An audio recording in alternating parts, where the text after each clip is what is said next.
স্বামী স্ত্রী সহবাসের পর গোসল যত দ্রুত সম্ভব করে ফেলতে হবে, দেরি করা যাবে না। বিশেষ করে পরবর্তী ওয়াক্তের নামাজ বা যেই নামাজটা তার এখনো বাকি আছে সেই নামাজ পড়ার জন্য সময় থাকতে গোসল করে নামাজ পড়তে হবে। যদি কোনো কারণে গোসল দেরি করে তাহলে সেক্ষেত্রে গোসল করা ছাড়া মহিলারা রান্নাবাড়া করতে পারবে না, কোনো কিছু কুটাকাটি করতে পারবে না, কোনো কিছু স্পর্শ করতে পারবে না, এমন কোনো কথা নাই। এই মাসআলাগুলো বেশিরভাগ মহিলাদের বিরুদ্ধে আমরা ফিট করি, ভুয়া মাসআলা, যে গোসল ফরজ হয়েছে এখন কোনো কিছু করা যাবে না গোসল করা ছাড়া। আরে ভাই, যদি গোসল করা ছাড়া কোনো কিছু করা না যায়, রান্না বাড়া এই জাতীয় কথা বলতেছি আমি, এরকম যদি কিছু করা না যায় তাহলে পুরুষটার বিরুদ্ধে ফতোয়া দেন, কিন্তু পুরুষটার বিরুদ্ধে ফতোয়া দেয় না। ফতোয়া সব কার বিরুদ্ধে হয়?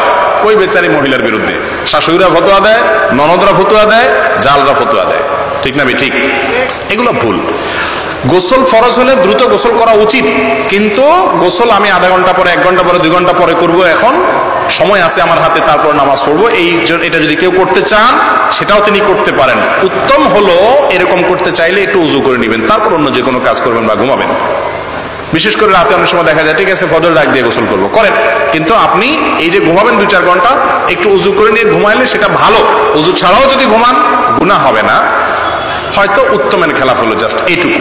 তো এটা নিয়ে আমাদের মা বোনদেরকে অনেকে কষ্ট দেয় এবং নানান কথা শোনায়, ভুল মাসআলা বলে, এটা ঠিক না।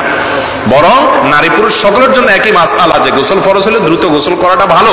গোসল করা ছাড়া গৃহস্থলী কাজ বা দুনিয়ার অন্য কোনো কাজ করাতে শরীয়তে সরাসরি হারাম বা নিষেধাজ্ঞা আছে, গুনাহ হবে, এরকম কোনো কিছু না, জাস্ট উত্তম না। এই উযু করে তারপরে করলে সেটাও জায়েজ।